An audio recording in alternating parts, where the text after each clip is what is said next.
Oke teman-teman, di sini saya akan mewawancarai salah satu teman saya. Bisa diperkenalkan Kak dengan kakak siapa? Halo semuanya, perkenalkan aku Fania dari Fakultas Hukum, Prodi Ilmu Hukum. Aku kuliah di UKSW dan asal aku dari Boyolali. Oke, di sini saya akan memberi beberapa pertanyaan. Yang pertama adalah apa sih nasionalisme itu menurut Kak Fania? Nasionalisme menurut aku sendiri yaitu suatu tindakan di mana kita sebagai warga negara itu cinta dan bangga terhadap negara kita sendiri gitu. Oke. Pertanyaan selanjutnya adalah seseorang dianggap nasionalis itu kalau apa Kak? Kalau melakukan hal apa? Menurut aku sendiri, orang bisa dikatakan nasionalis itu ketika mereka itu sadar bahwa mereka itu cinta sama tanah air mereka. Mereka nggak akan membuat suatu kegiatan yang bisa memecah belah bangsa gitu. Oke, yang selanjutnya adalah hal-hal apa saja yang sudah Kak Fania lakukan untuk menjadi bukti bahwa Kak Fania telah melakukan nasionalisme tersebut? Oke, pertanyaannya bagus nih. Aku suka banget pertanyaannya. Sebagaimana kita warga Indonesia pasti pernah melakukan ini. Yang pertama adalah di mana kita ikut upacara bendera. Menurut aku itu adalah hal kecil yang sangat-sangat berdampak bagi kita sendiri, apalagi masyarakat Indonesia, karena menurut aku dengan hal sekecil itu kita bisa memupuk rasa nasionalisme kita gitu. Oke, betul sekali jawaban dari Kak Fania. Oke, untuk pertanyaan selanjutnya, faktor apa saja yang menghambat nasionalisme menurut Kak Fania? Salah satu faktor penghambat menurut aku adalah dengan adanya budaya luar yang masuk ke Indonesia itu tidak disaring. Karena dengan adanya budaya luar yang masuk tanpa penyaringan itu bisa berdampak pada diri kita. Kayak kita kan kedoktrin nih kalau budaya luar tuh kayak gini, kita nggak bisa lihat kayak nasionalismenya. Kita itu bisa berpikir bahwa budaya luar itu lebih baik daripada budaya Indonesia sendiri. Oke, pertanyaan selanjutnya adalah faktor pendorong apa yang dapat menumbuhkan rasa nasionalisme di era sekarang? Menurut aku, cara untuk bagaimana kita bisa menumbuhkan rasa nasionalisme adalah dengan bagaimana kita bisa menghargai perbedaan. Terutama kita kan sekarang di UKSW nih ya. Jadi di sini tuh kita diajarkan bagaimana kita tuh bisa menghargai teman-teman kita. Apalagi kita itu di UKSW itu kan dari Sabang sampai Merauke ada. Kita diajari bagaimana cara menghargai agama, menghargai budaya, menghargai etnis. Dan dengan itu, dengan hal sekecil itu bisa berdampak bagi diri kita untuk bisa memupuk rasa nasionalisme itu. Oke, jawabannya mantap sekali Kak. Oke, ini pertanyaan terakhir ya. Media apa saja yang menurut Kak Fania efektif untuk menyebarkan nasionalisme itu, dan mengapa kakak memilih media tersebut? Kalau aku ya, menurut aku karena kan kita sekarang itu di era globalisme, kita apalagi Gen Z nggak jauh dan nggak bisa lepas dari namanya TikTok, Instagram. Kenapa aku memilih itu? Karena menurut aku dua aplikasi itu atau aplikasi yang ada di handphone kita bisa berdampak sangat-sangat luas. Bisa dijangkau bukan cuma di Indonesia aja, bisa dijangkau juga di luar negeri. Jadi dengan handphone kita yang kecil itu dan beberapa aplikasi yang bisa kita manfaatkan dengan bijak, pasti bisa membawa dampak perubahan yang sangat-sangat besar gitu. Oke, jawabannya mantap sekali Kak. Oke.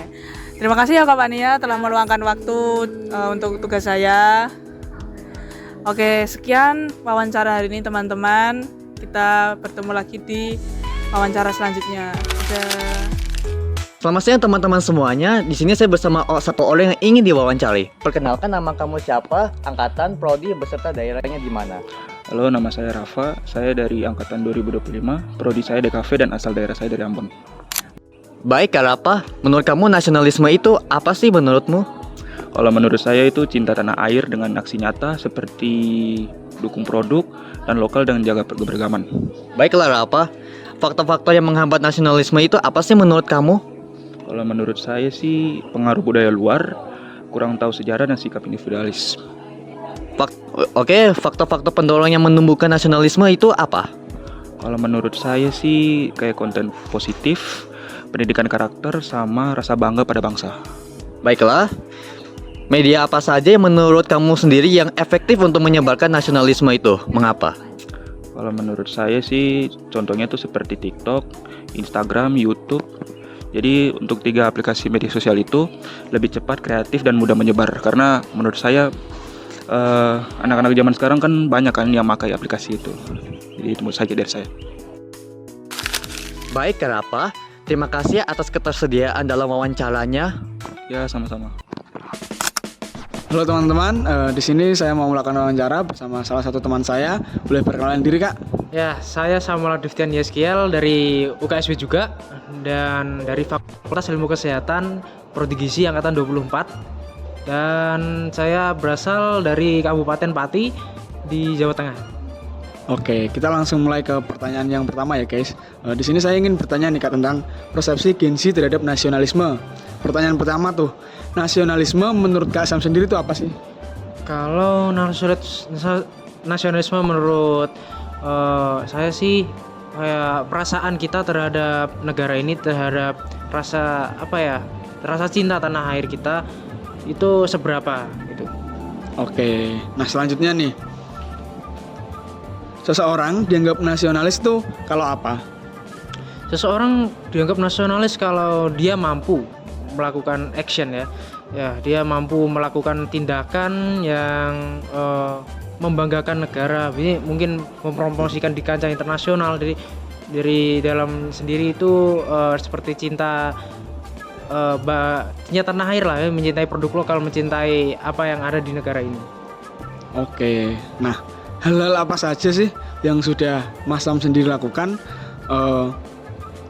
untuk menjadi bukti bahwa itu Mas Sam melakukan hal nasionalis? Kalau hal yang saya lakukan mungkin menurut saya saya sering memakai produk-produk lokal ya, walaupun masih ada ya karena kita banyak sekali kena di era ini dari barang-barang atau apapun dari luar negeri, tapi saya masih mengusahakan menggunakan produk lokal untuk mencintai masakan lokal. Jadi kayak makan makanan lokal saya masih sering sekali untuk memakan. Oke, nah faktor-faktor yang menghambat nasionalisme menurut Mas Sam sendiri itu bagaimana? Nah, faktor yang menghambat itu menurut saya di era digital ini itu bisa jadi penghambat dan yang baik. Jadi penghambatnya itu di era digital ini kayak gampang untuk gampang untuk kena maksudnya kayak sesuatu dari asing gitu. Jadi jadi tercampur. Jadi kayak bahkan asing yang lebih mendominasi sekarang menurut saya. Oke, nah kalau faktor-faktor pendorong yang menumbuhkan nasionalisme menurut Mas Sam itu bagaimana?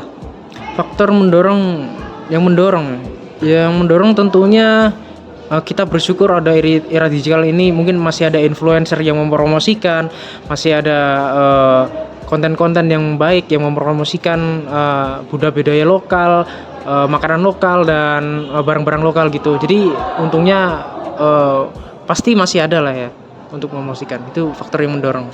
Oke. Nah, media apa saja yang menurut Mas Sam ini efektif untuk menyebarkan nasionalisme dan mengapa gitu? Ya, media yang efektif ya di era saat ini gampang sih sebenarnya, itu kita memakai sosmed kita, mungkin kayak sosmed Instagram, TikTok, YouTube dan lain sebagainya. Kita menggunakan untuk promosi, untuk mempromosikan budaya kita, bahkan bisa kita gunakan untuk internasional ya, di kancah internasional kita mempromosikan ini ada makanan khas Indonesia yang sangat beragam rempahnya, yang sangat ini enak rasanya gitu. Jadi dari media sosial tuh bisa. Oke, jadi itu tadi adalah wawancara singkat dari saya. Terima kasih Mas Sam sudah bersedia untuk diwawancarai. Ya, sama-sama ya. Semangat untuk Febrian. Oke, see you guys.